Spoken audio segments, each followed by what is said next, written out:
안녕하십니까, 엄태석입니다. 이번 시간에는 세포의 종류와 기능에 대해서 보도록 할게요. 자, 세포의 종류와 기능을 보게 되면 세포의 유형 분류로 나눌 수가 있겠죠. 크게 이제 세포는 자연계에 존재하고 있는 세포는 두 가지로 나눌 수 있다라고 할 수 있는데, 그 중에 하나가 이제 원핵세포와 또 하나가 이제 진핵세포라고 얘기할 수 있습니다. 원핵세포 같은 경우는 모두 단세포예요, 모두. 그러니까 모두 단세포의 어떤 특징을 갖고 있는 게 이제 원핵세포의 특징이라고 얘기할 수 있습니다. 자, 원핵세포의 어떤 특징은 모두 이제 단세포라고 얘기할 수 있고요. 그 다음에 진핵세포 같은 경우는 진핵세포에서도 이제 단세포가 존재를 해요. 일부 단세포라고 얘기할 수 있는 거죠. 그러니까 대표적으로 뭐가 있냐면 효모라고 하는 친구가 이제 단세포고, 그죠? 뭐 집신벌레 같은 것도 단세포라고 얘기할 수 있고, 뭐 아메바 같은 것도 이제 진핵세포죠. 이런 애들이 이제 단세포 원생생물이라고 얘기할 수 있습니다. 그죠? 그래서 일부는 단세포고 대부분은 다세포예요. 그럼 다세포에 해당하는 생물이 뭐가 있을까요, 여러분? 동물과 식물이 여기에 해당이 되겠죠. 자, 원핵세포는 현미경으로 관찰했을 때 핵이 보이지 않습니다. 그 핵이 보이지 않는 이유는 핵막이 없기 때문이라고 얘기할 수 있고요. 자, 나중에 알게 된 사실은 뭐가 있냐면 현미경의 분해능이 계속적으로 이제 작아짐에 따라서 성능이 좋아짐에 따라서 막성세포 소기관도 어때 볼 수 있게 된 거죠. 그 막성세포 소기관이 원핵세포는 전혀 없어요. 그러니까 핵만 없는 게 아니고 뭐 소포체나 그 다음에 이제 소포체나 뭐 골지체나 그 다음에 미토콘드리아나 그 다음에 이제 엽록체 같은 그 막성세포 소기관들이 전혀 없다라는 얘기죠. 반면에 이제 진핵세포는 핵도 있다라는 얘기는 핵막이 있다라는 얘기죠. 그죠? 핵막 때문에 이제 핵이라고 하는 어떤 구조물이 보이기 시작한 거고, 그 다음에 얘네들은 다양한 어떤 세포 소기관을 갖고 있는데, 그 다양한 세포 소기관이 원핵세포하고 다른 막성세포 소기관이 있다라고 얘기할 수 있다라는 얘기입니다. 자, 그러면 이제 원핵세포의 어떤 그 아나토미라고 하는 건 해부학적인 구조를 뜻하는 건데, 그죠? 가장 중요한 거는, 얘가 이제 세포벽을 갖고 있다라고 하는 거죠. 그러니까 세포벽은 여러분 동물 빼놓고는 다 있다라고 보시면 돼요. 그냥 이 세포벽 성분을 우리는 뭐라고 얘기하죠, 여러분? 펩티도 글리칸이라고 얘기하죠. 그죠? 펩티도 글리칸은 뭐와 뭐가 연결돼서, 그렇죠, 베타엔 아세틸 글루코사민과 베타엔 아세틸 뮤라믹 애시드라고 하는 뮤람산이, 그죠? 교대로 어때요? 얘네들이 이제 결합을 해서, 그죠? 결합을 해가지고, 이때도 여러분 글루코사이드 결합을 통해서 얘가 만들어지는 거죠. 글리코시드 결합을 통해서 얘가 이제 중합체가 만들어지고, 이렇게 만들어진 상태가 이제 글리칸이라고 얘기하는데, 글리칸과 글리칸 사이에 어떤 거 펩티드 결합을 통해서 만들어졌기 때문에 펩티도글리칸이라고 얘기를 합니다. 그 다음에 이제 플라즈마 멤브레인이라고 하는 건 우리가 이제 셀 멤브레인, 그죠? 세포막을 뜻하는 겁니다. 세포막. 그래서 세포막은 모든 세포가 다 있죠. 근데 이제 세포벽은 동물은 안 갖고 있죠. 그래서 세포막과 세포벽이 이렇게 존재를 하고 있고요. 이 세포벽 바깥쪽에 캡슐이라고 하는 걸 갖고 있는 친구들이 있어요. 그죠? 이 캡슐을 현막이나 혹은 피막이라고 표현하거든요. 이거는 모든 세균이 다 갖고 있는 건 아니고 옵션이다. 갖고 있는 세균이 있고 갖고 있지 않은 세균이 있다는 얘기예요. 아시겠죠? 그죠? 자, 그러면 이제 겉에 존재하고 있는 어떤 이런 구조, 이 현막이나 세포벽 쪽을 관통하고 있는 털 같은 게 지금 보이는데, 얘를 우리는 필루스 혹은 이걸 뭐라고 얘기해요? 선모라고 얘기를 합니다. 선모. 이거는 단수를 뜻하는 거고요. 복수는 필라이라고 얘기해요. 필라이. 이 필라이라고 하는, 이 필루스라고 하는 선모는 여러분들이 딱 봤을 때 운동할 것 같이 보이지만 운동기관이 아니에요. 운동기관이 아니고 얘네들은 이제 세균과 세균 사이에 어떤 교환 같은 것들을 할 때, 뭐 예를 들어서 DNA 같은 것들을 교환할 수도 있고, 그죠? 얘네들이 이제 부착에 관여하는 어떤 경우도 있기 때문에, 자, 이런 선모는 성선모나 부착선모, 이런 것들이 일종의 이제 선모의 기능이고, 이 선모라고 하는 건 운동기관이 아니라고 하는 게 중요한 거죠. 아시겠습니까? 자, 내부에는 당연히 세포질이 존재를 하겠죠. 이 세포질에 존재하고 있는 어떤 구조물 중에, 그죠? 진액의 핵에 해당되는 어떤 그 DNA가 세포질에 존재하고 있다라고 하는 게 큰 차이고요. DNA가 존재하고 있는 이 장소를 우리는 핵양체라고 얘기합니다. 뉴클로이드. 핵양체. 그래서 핵양체는 세균 DNA, 환영 DNA, 얘와 단백질로 되어 있는 게 특징이에요. 환영 DNA와 단백질로 구성되어 있는 게 특징이고요. 그죠? 그 다음에 이제 리보좀은 모든 어떤 세포들이 다 갖고 있다라고 보시면 됩니다. 이 리보좀은 이제 단백질 합성 기관이죠. 자, 합성 장소인데, 자, 진핵세포에도 리보좀이 있고 당연히 원핵에도 어때요? 리보좀이 있는데요. 자, 이 단백질 합성 장소에 해당하는 원핵세포의 이 리보좀은 사이즈가 작은 70S 리보좀이에요. 진핵은 상대적으로 뭐죠, 여러분? 여기다 쓸까요? 자, 진핵세포의 리보좀은 80S 리보좀이라고 얘기합니다. 아시겠죠? 그죠? 그러니까 사이즈 차이가 있다라고 얘기할 수 있나요? 없나요? 있는 거죠. 그죠? 자, 그리고 요게 이제 이 뉴클레오이드에 존재하고 있는 이 DNA가 주 DNA에 해당이 되거든요. 주 DNA. 세균 같은 경우는 주 DNA 이외에 보조 DNA를 갖고 있는 경우가 있어요. 이 보조 DNA는 보조 DNA에 해당하는 플라스미드와 같은 애들은 생존에 필수적이지 않다. 생존에 필수적이지 않다라고 하는 게 특징이죠. 그렇기 때문에 없어도 살아갈 수 있고요. 있어도 살아갈 수 있다는 얘기예요. 그래서 생존에 필수적이지 않기 때문에 유전자 재조합, 즉 재조합, DNA 제작에 벡터로 이용하죠.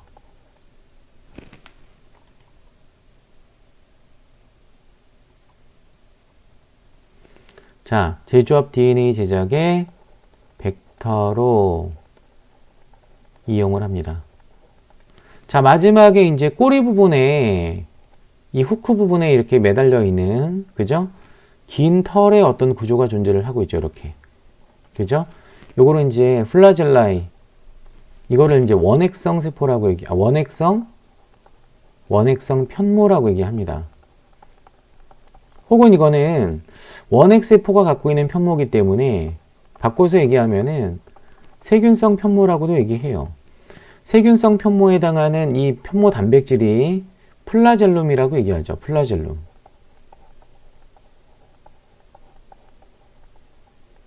그러니까 플라젤룸이라고 하는 건 일단 단수가 되는 거고, 플라젤라이라고 하는 건 복수가 되는 거거든요. 하나가 아니기 때문에 이제 복수로 쓴 건데, 자, 얘를 구성하고 있는 어떤 단백질을 우리는 플라젤린, 단백질로 구성이 되어 있다라고 얘기할 수 있습니다. 그러니까 용어가 이 플라젤린 단백질로부터 어때? 플라젤룸, 플라젤라이 이런 식으로 어때요? 유래가 됐다라고 얘기할 수 있는 겁니다. 자, 우리가 이제 세포의 어떤 그 유형 분류 중에서 세균은 이 그람 염색법을 통해서 두 가지로 나눌 수 있는데, 그죠? 자, 그 중에 하나가 이제 그람 네가티브, 이걸 그람 음성균이라고 얘기하죠. 그람 음성균. 오른쪽에 해당하는 이 세균을 그람 양성균이라고 얘기합니다. 자, 둘의 이 큰 차이라고 한다면, 그람 양성균은 이 지금 보라 색깔에 해당하는 이 층이 펩티도글리칸 층이거든요. 그죠? 그래서 얘 같은 경우는 두꺼운 펩티도글리칸 층을 가져요. 두꺼운 펩티도글리칸 층을 갖고 있는 게 특징이고요. 여러분.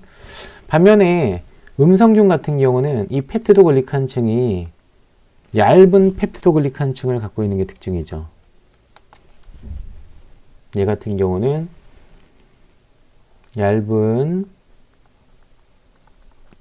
펩티도 글리칸층을 갖고 있는 게 특징이에요. 자, 그래서 일단은 펩티도글리칸층의 어떤 발달은 얘가 더 크다라고 얘기할 수 있고, 상대적으로 이제 음성균 같은 경우는 그 바깥쪽에 LPS층이라고 하는 걸 가져요. 요 부분을, 그죠? LPS라고 얘기합니다. 이 LPS는 지질과 당이 섞여 있는 지질 다당류라고 얘기하는 거죠. 그래서 외곽에 존재하고 있는 요 지질 다당류 층까지 포함해서 이 부분을 전부 다 이제 세포벽이라고 얘기하는 거죠. 또 하나 이제 중요한 사실은, 자, 사이토플라스믹 멤브레인이라고 하는 세포막과 펩티도글리칸층에 해당하는 세포벽 사이에 자, 공간이 존재를 하고 있는데, 이 부분을 페리플라스믹 스페이스라고 얘기합니다. 이걸. 그죠? 요거를 이제 주변 세포질 영역이라고 얘기하는 거죠. 실제로 이 주변 세포질 영역 쪽으로 양성자 펌핑이 일어납니다. 우리가 이제 양성자 펌핑을 통해 가지고 엽록체나 미토콘드리아 같은 경우에서는 ATP를 생산을 하잖아요. 얘 같은 경우는 미토콘드리아 같은 경우는 막간 공간으로 펌핑하고, 그게 기질로 들어올 때 화학삼투적 인산화를 통해 가지고 ATP가 만들어진다라고 한다면, 얘네는 그런 막성 세포 소기관이 없기 때문에 양성자 펌핑을 주변 세포질 영역 쪽으로 어때요? 능동성으로 하고요. 수소이온 펌프를 이용해 가지고 이쪽으로 어때요? 가둬둔 상태에서 ATP 신타제라고 하는 ATP 합성 요소가, 자, 원형질막에 존재를 하고 있기 때문에 이렇게 떨어지면 화학삼투적 인산화 과정을 통해 가지고, 요거는 능동수송이죠. 양성자 능동송이고 전자전달기를 통해서, 얘는 지금 어떤 거예요? 촉진확산이 되는 거죠. 촉진확산이 되는 거고, 이 촉진확산이 될 때 ATP가 만들어질 수 있다는 얘기예요. ATP가 만들어지게 되면 얘가 뭐가 되는 거죠, 여러분? ATP 합성 효소라고 얘기할 수 있는 겁니다. 그죠? ATP 합성 효소. 상대적으로 ATP가 만들어지는 경우도 있지만, 여기에 지금 후크가 달린 플라젤린 단백질이 있으면 얘가 회전을 하면서 운동 에너지로 전환되기도 해요. 그래서 우리가 이제 아까 얘기했었던 이 플라젤린이라고 하는 애가, 그죠? 세균성 편모구 운동기관이죠? 얘가 운동기관인데, 운동에너지는 진핵세포에서 ATP를 사용한다라고 한다면, 요 세균성 편모나 원핵성 편모 같은 경우는 ATP를 직접적으로 어때요? 만들어서 쓰지 않고, 바로 양성자의 어떤 높이를 이용해서, 그죠? 즉, 양성자 촉진확산을 이용해서, 수소이온 촉진확산을 이용해서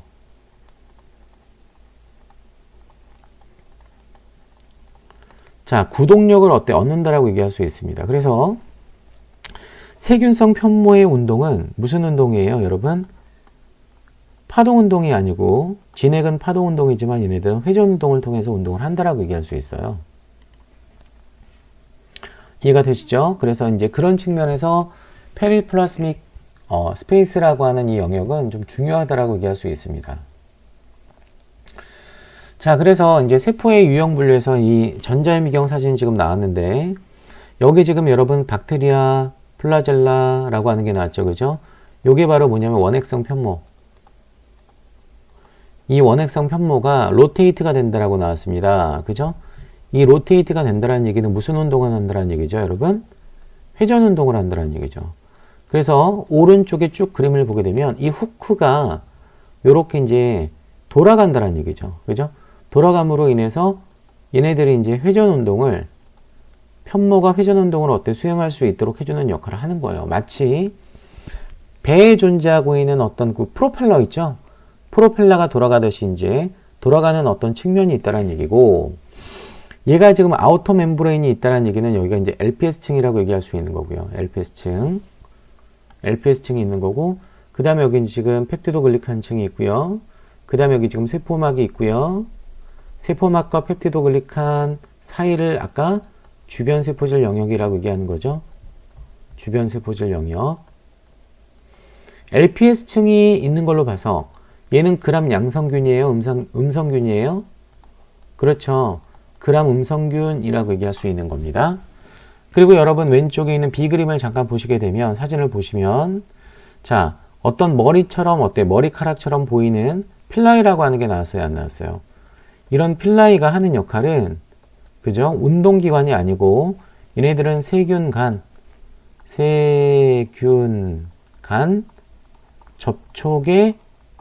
접촉에 관여한다라고 얘기할 수 있습니다. 아시겠죠? 그죠? 자, 그러면 이제 원핵세포의 구조에 대해서 봤기 때문에 진핵세포의 어떤 특징을 한번 보시게 되면 1차적으로 가장 중요한 진핵세포의 어떤 그 세포 소기관이 핵이라고 얘기할 수 있죠. 그죠? 그래서 이거는 생명 현상에 혹은 생명 활동에 중추적인 역할을 하고 있는 기관이 바로 핵이라고 얘기할 수 있습니다. 그러니까 우리의 어떤 신체로 얘기를 하면 머리에 해당이 되는 거죠. 그러니까 따라서 얘가 이제 DNA라고 하는 유전 물질이 있기 때문에 중추적인 역할을 한다라고 얘기할 수 있고요. 1차적으로 이제 뉴클레어 엔벨로프라고 하는 것 자체는 이제 핵막을 뜻하는 건데, 그죠? 핵막은 이중막 구조예요. 자, 얘가 이제 이중막 구조를 갖고 있다라고 하는 거.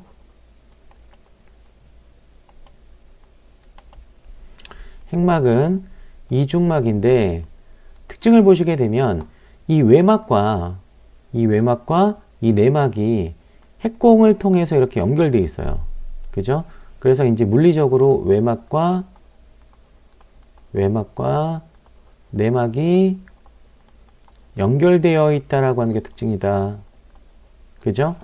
자, 그리고 이제 크로마틴이라고 하는 건 뭐냐면은, 크로마틴이라고 하는 건 뭐 여러 가지로 해석이 되는데, 염색질도 되고요.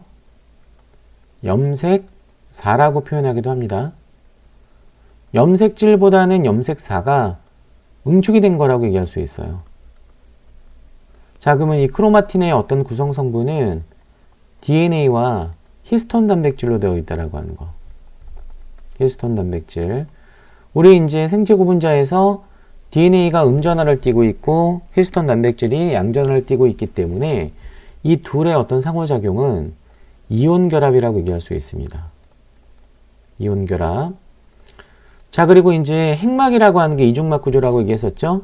이 핵막 안쪽에 바로 핵이 있는 거고 바깥쪽엔 세포질이 있기 때문에 그 통로가 필요하겠죠, 여러분? 그 통로를 우리는 뭐라고 얘기해요? 뉴클리어 포라고 얘기합니다. 그죠? 그래서 얘를 핵공 복합체를 통한 핵공이 존재하고 있는 거죠. 그러니까 핵공을 만들어주는 복합체는 단백질 복합체고요. 그죠? 그 단백질 복합체가 핵과 세포질 사이에 어떤 거 통로를 만들어주고 있다는 얘기예요. 사이즈가 상당히 좀 크다라고 얘기할 수 있고, 그지? 기능적으로 봤을 때는 핵과 세포질 사이에 물질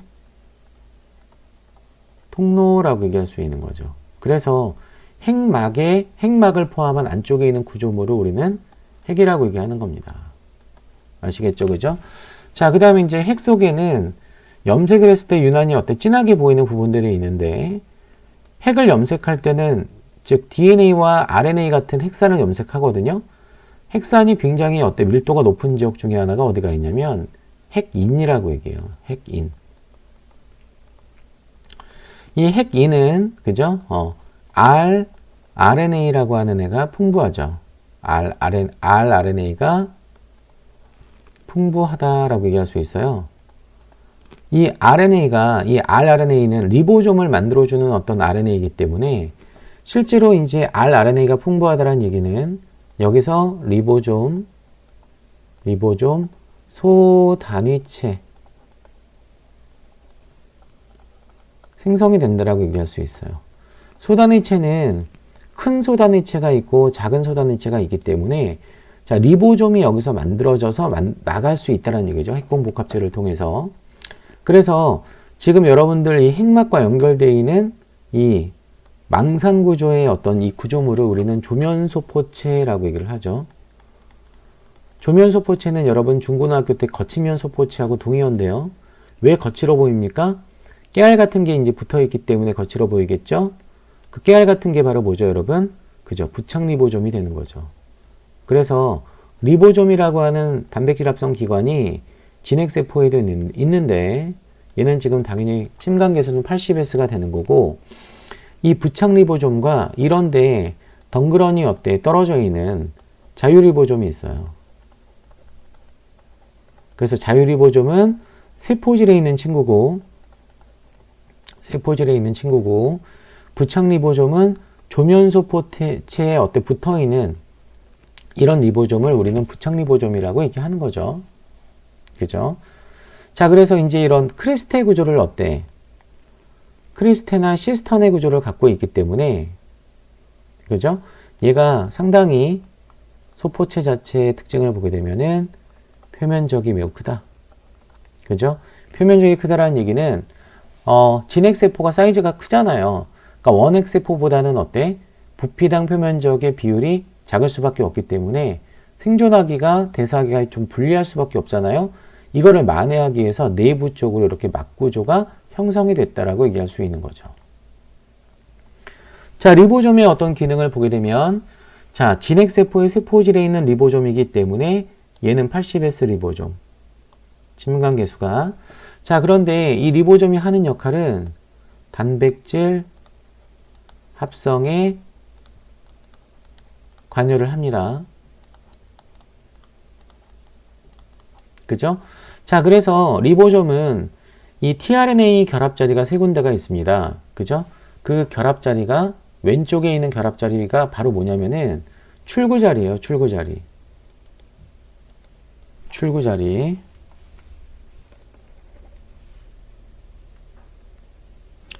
자, 요 자리가 이제 출구자리라고 얘기할 수 있고,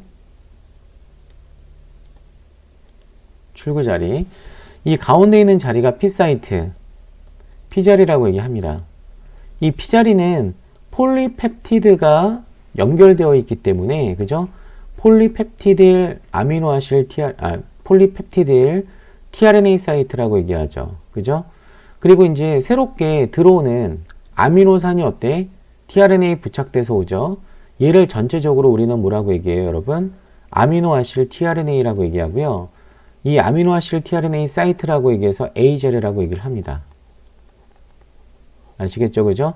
자, 그렇게 되면 일단 여기 이제 폴리펩티드와 얘가 이제 결합을 할 때 여기가 끊어지면서 에스테르 결합이 어때요? 파괴되면서 얘와 얘 사이에 이제 펩티드 결합을 통해서 연결이 되겠죠. 그래서 처음에 얘가 파괴가 되고 두 번째 얘가 연결이 되는 반응이 1년의 순서대로 어때 일어난다라고 하는 걸 알 수 있고요. 이렇게 공유 결합을 파괴시키고 연결시키기 위해서는 당연히 효소가 필요한데 그 효소의 활성을 누가 갖고 있어요, 여러분? 그쵸? 대단위체가, 큰 소단위체가 어때 갖고 있다라고 하는 게 특징이에요. 그죠?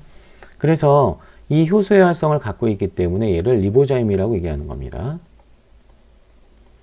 당연히 여러분 분자생물학에서 자, 리보좀의 작은 소단위체와 먼저 결합하는 애가 메신저 RNA죠. 그죠?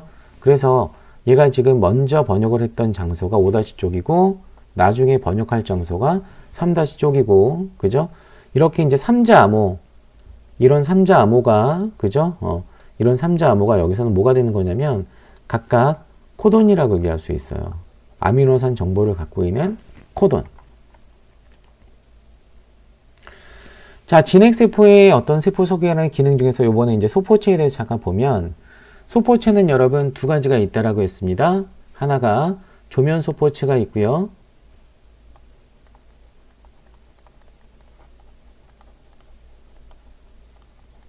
또 하나가 활면 소포체가 있습니다. 자, 조면 소포체가 핵과 더 가깝고요. 활면 소포체는 자, 상대적으로 조면 소포체 뒤쪽에 있다라고 얘기할 수 있어요. 그래서 요 앞쪽에 해당하는 애가, 요 앞쪽에 해당이 되는 애가, 그죠? 조면 소포체고요. 이 뒤쪽에 존재하고 있는 이런 친구들이 이제 활면 소포체, 스무드 엔도플라스믹 레티큘럼이라고 얘기할 수 있죠. 그죠? 잘 보시면은 구조의 차이가 있거든요. 조면 소포체 같은 경우는 망상 구조예요. 활면 소포체 같은 경우는 약간 관 모양으로 생겼기 때문에 관상구조라고 얘기할 수 있어요. 그죠?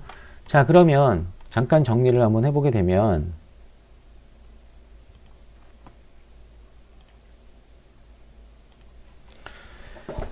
일단 이제 조면소포체의 특징은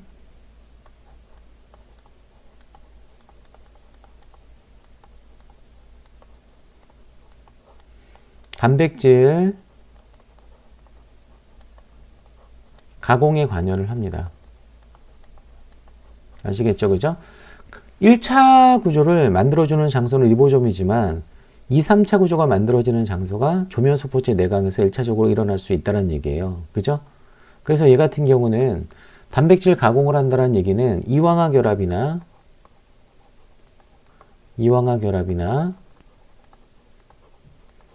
그 다음에 이제 비공결합, 수소결합이나 이온결합이나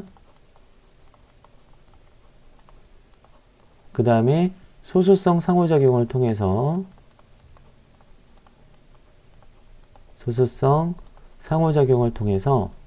3차 구조를 일단 만들죠.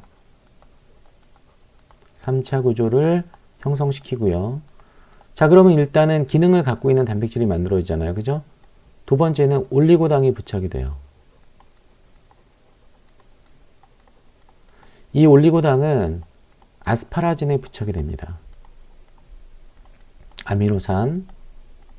그래서 이걸 뭐라고 얘기해? N-연결 당화라고 얘기해요. 아시겠죠? 그죠? 일반적으로 이제 조면소포체에서 이렇게 가공된 단백질은, 그죠? 소포체에서, 조면소포체에서 소낭을 통해 골지체로 가죠. 그죠? 이 골지체에서 다시 한번 변형이나 당을 어때요? 치환시킬 수가 있겠죠. 이 당이라고 하는 애가요, 여러분, 여기서, 그죠? 당이라고 하는 애가 하는 역할 중에 하나가 뭐가 있냐면, 자, 목적지나 주소지를 부여한다라고 얘기할 수 있어요. 그래서 얘는 단백질의 우편번호라고 보실 수 있습니다. 그래서 단백질의 주소를 부여하는 역할을 해요. 아시겠죠? 그죠? 그러니까 소포체에서 1차적으로 붙은 당은 골지체까지 가라고 하는 신호를 어때? 받아들일 수 있겠죠? 그럼 골지체에서는 어때? 이 당이 필요가 없겠죠? 그래서 그 당을 다른 당으로 어때? 바꿀 수 있다는 얘기예요. 아시겠습니까? 요게 이제 조면소포체의 단백질 가공이라고 얘기할 수 있는데, 이게 이제 골지체에서 이제 소팅을 해주거든요? 소팅을 한다는 얘기는 단백질을 이제 나눈다는 얘기죠. 그죠? 그 나누는 어떤 장소가 분류를 통해서, 그죠? 분류를 통해서, 신호를 통해서 일어나는 하나의 이제 과정을 통해서 얘네들이 이제 소팅이 되는데, 그 중에 이제 막단백질로 가는 친구가 있고요.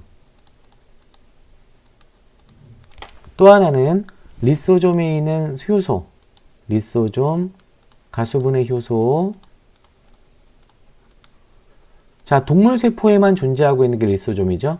식물세포는 같은 기능을 수행하고 있는 애가 중심액포라고 얘기할 수 있어요. 비슷한 기능을 하고 있는. 그래서 리소좀 그러면 동물세포, 중심액포 그러면 식물세포. 그죠? 자, 또 하나는 분비단백질이 있죠. 이런 식으로 주로 내보내거나 막에 꽂히거나 특정 가수분해 효소로 어때? 작용하는 애들은 소포체와 골지체를 통해 가지고 어때? 이렇게 변형이 된다라고 얘기할 수 있습니다.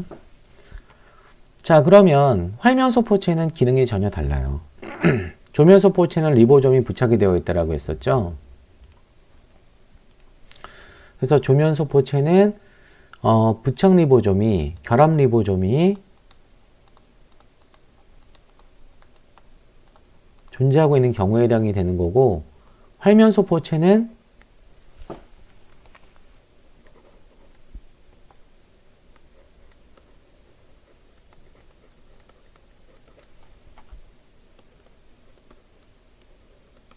리보좀이 없기 때문에 단백질 가공과는 상관이 없습니다. 그럼 무슨 대사를 할까요? 탄수화물이나 이제 지질 대사에 관여를 하죠. 그래서 첫 번째가 탄수화물 대사를 수행하는데, 동물에서는 이 활면소포체가 혈당량 조절에 관여를 하는 게 특징이거든요. 그래서 이제 포도당이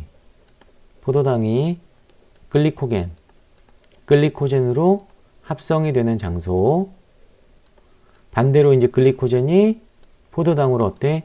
분해가 되는 장소가 바로 이제 활면소포체에서 일어날 수 있다라고 얘기할 수 있는데, 이 글리코젠을 포도당으로 분해할 때 대부분은 우리가 이제 가수분해라고 생각하기 쉬운데, 여기서는 가인산 분해를 통해서 분해가 된다라고 하는 거 까먹으시면 안 됩니다.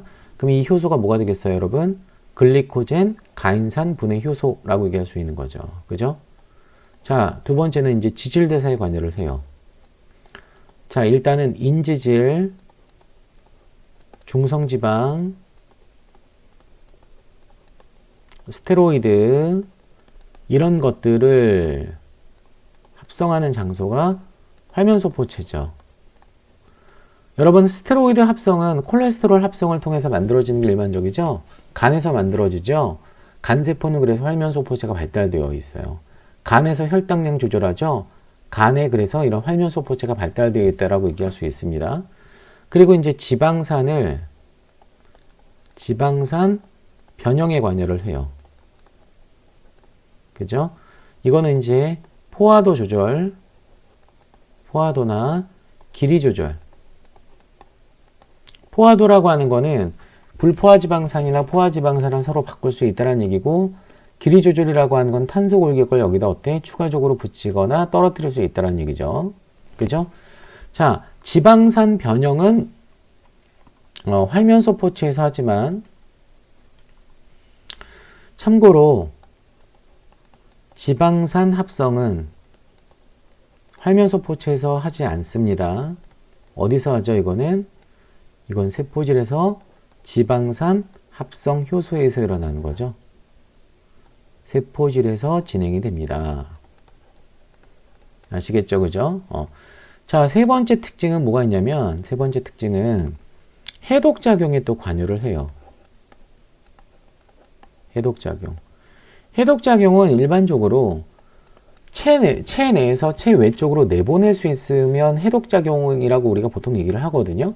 그래서 기본적으로 우리 몸에 축적이 될 수 있는 소수성 물질을 친수성 물질로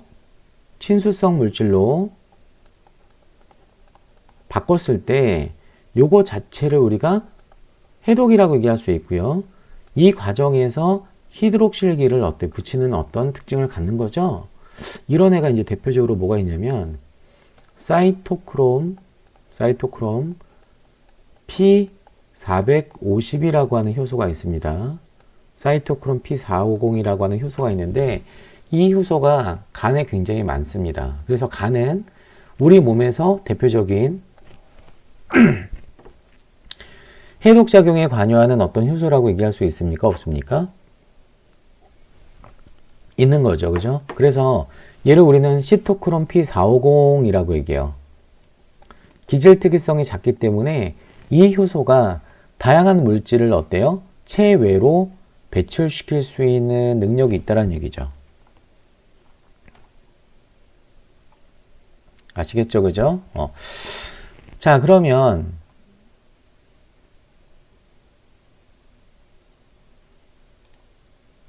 자, 마지막에는 뭐가 있냐면은, 마지막에는 다시 한번 얘기를 하면 해독작용을 한다.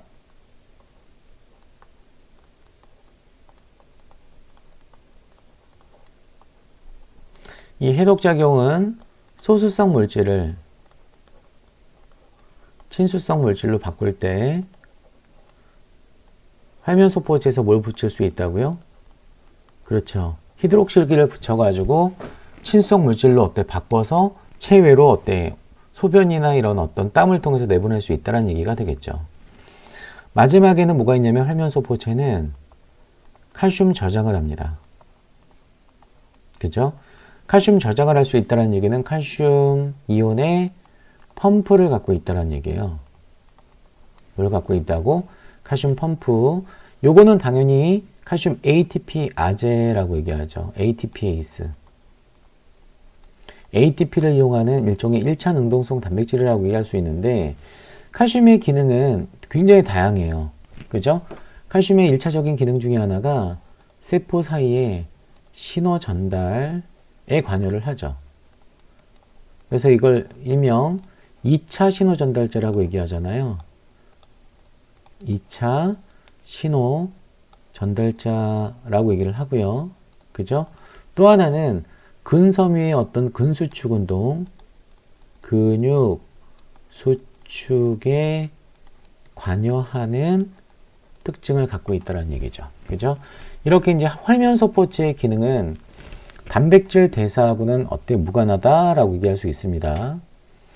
아시겠죠? 그죠? 그래서 이 활면소포체와 조면소포체의 기능은 굉장히 차이가 있다라고 얘기할 수 있는 거죠.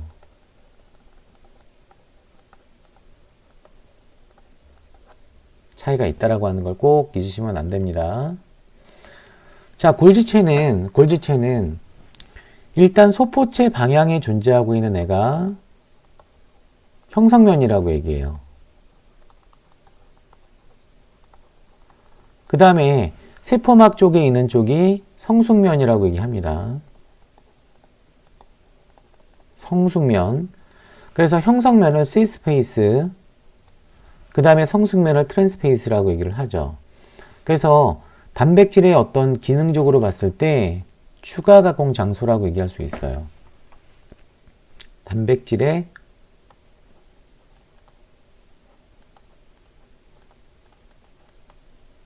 추가 가공을 담당을 하고요. 그 가공이 일어나는 방향이 시스에서 트랜스 쪽으로 어때요? 일어난다는 얘기죠. 그래서 처음에 인커밍 트랜스포트 베지클이라고 하는 수송랑이 형성면 쪽으로 어때요? 융합이 되는 거죠.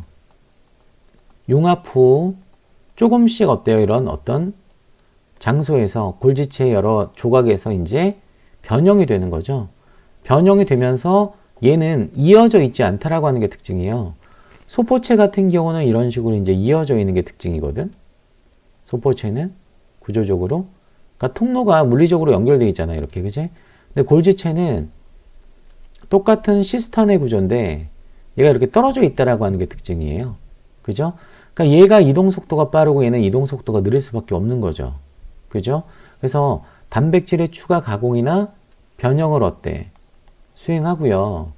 실질적으로 어때요? 이 변형은 소포체에서 일어나는 거에 비해서 상당히 더 복잡하게 일어나는 게 특징이에요. 그리고 마지막에 이제 트랜스페이스 쪽으로 가게 되면, 그죠? 얘가 일부는 밖으로 나갈 수 있는 분비소낭이 되고요. 일부는 얘가 리소솜으로 어때 이동할 수도 있고요. 일부는 세포막으로 어때요? 이동할 수 있다라고 얘기했었죠? 단백질이. 그지? 그래서 단백질의 추가 가공과 분류 작업에 관여를 합니다. 아시겠죠? 그죠? 그리고 이제 식물세포에서는 세포벽 성분을 만들어주죠. 자, 세포벽의 주성분은 식물세포에서 셀룰로스잖아요. 그 셀룰로스를 만들어주는 게 아니고 여기서는 이제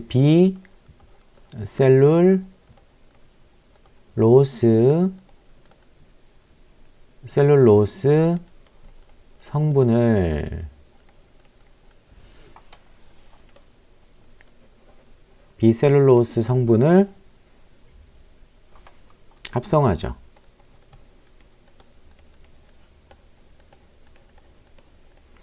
자, 구체적으로 이 비셀룰로스 성분을 우리는 뭐라고 얘기하냐면, 그죠? 이를 헤미셀룰로스, 이 친구를 헤미셀룰로스로 얘기를 하거나, 그죠? 또 하나 이제 팩틴이라고 하는 성분, 끈적끈적한 잼 성분이죠. 요게 바로 이제 비셀룰로스 성분이라고 얘기할 수 있습니다. 아시겠죠? 그래서 무조건 얘가 이제 대부분의 어떤 진행 방향은 C 스페이스에서 트랜스페이스 쪽으로 어때요? 이동하는 게 원칙이다 라고 하는 걸 좀 알아두실 필요가 있습니다. 자, 이런 식으로 이제 우리가 소포체, 골지체 여기까지 이제 공부를 했는데요. 다음 시간에 이제 리소좀 이런 세포 소개관 계속 진행하도록 하겠습니다. 다음 시간에 뵐게요, 여러분. 감사합니다.